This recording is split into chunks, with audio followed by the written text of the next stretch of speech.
ज्येष्ठ का महीना मारुति की पूजा के लिए बहुत बढ़िया है। देखो, कोई भी आप व्रत उपवास करते हैं जिसमें संयमित रहना बहुत ज़्यादा जरूरी है।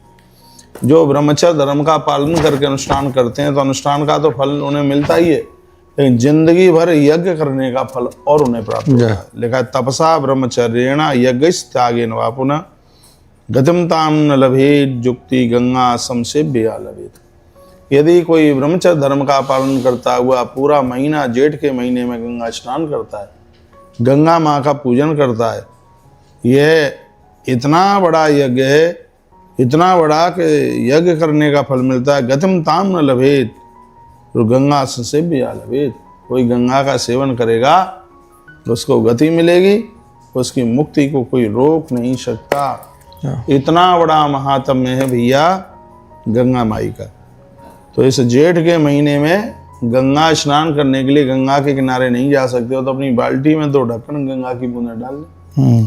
गंगा माँ के 14 15 नाम हैं, उनका आप उच्चारण कर लें। तो ये महीना तो बहुत ही ज़्यादा अद्भुत है। बजरंगबली हनुमत लाल जी की पूजा के लिए भी बड़ा महिमा युक्त है। तो वरुण देवता की पूजा के लिए वरदान है। तो यस्तु सूर्यांशु सत्तप्तम, यहाँ वर्णन किया गया जेठ के महीने में सूर्य ज़्यादा तपते हैं, बहुत ज़्यादा गर्मी छोड़ते हैं।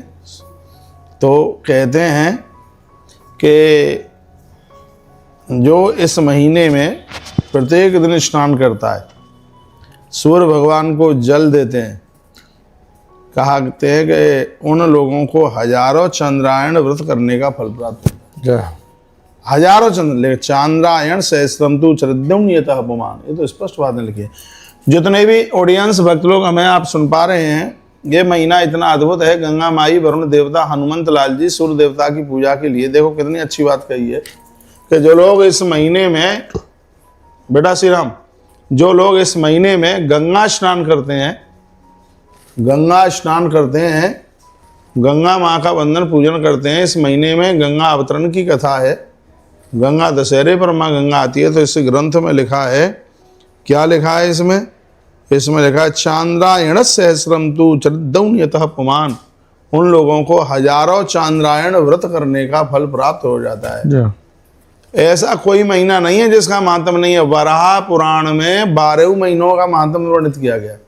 वराह पुराण में तो आचार्य जी फूस की महिमा का भी, बेटा फूस के महीने का भी, उसमें भी उसके महात्म, उसकी महिमा का वर्णन किया गया। तो इस समय मैं आपको जेठ महात्म में सुना रहा हूँ। ज्येष्ठ का महीना चल रहा है, इसमें लिखा कि इस महीने में जो गंगा का पूजन करते हैं, गंगा स्नान करते हैं, गंगा का आचमन करते हैं, तो लिखा चांद्रायण सहस्त्रम तु चरिद्यतः अपमान, उन लोगों को 1000 चांद्रायण व्रत करने का फल प्राप्त होता है। इतनी बड़ी महिमा है। इधर उधर यूं ही भाग रहे हैं, अपनी सनातन संस्कृति में इतना सब कुछ है पर उसको यूज नहीं करेंगे, इधर उधर भटकेंगे, भागेंगे। अरे भैया तुम हरिद्वार नहीं जा सकते हो तो तुम्हारे घर में तो केटली में गंगा जल रखा होगा, उसका आचमन कर लो, बाल्टी में डाल के डाल। किसी ने कहा कि गंगा जी को अपने बाल्टी में डाल करके नहाएंगे तो अपराध हो जाएगा। अपराध हो जाएगा कि पुण्य हो जाएगा? कितना बड़ा अपराध हो जाएगा। क्यों अपराध हो जाएगा? कल्याण हो जाएगा, आनंद हो जाएगा। इस समय ज्येष्ठ मास की बात मैं आपसे कर रहा हूँ। और देखो ग्रंथ में तो लिखा है यदि गंगा जल से नहा लेना पूजा, ये तो बहुत बड़ी बात हो गई। वैसे भी मुंह से गंगा जी का नाम निकल जाए तो लिखा है गंगा गंगेति योजना नाम सतैरपि, 100 योजन दूर यानी 400 कोस दूरी से भी तुम बस ये कह दो गंगा गंगा गंगा मुच्यते सर्वपापेभ्यो, उस व्यक्ति के पाप, उसका संग तत्काल छोड़ देते हैं और विष्णु लोकम स गच्छति, अंत में जीव भगवान विष्णु के लोक में चला जाता है।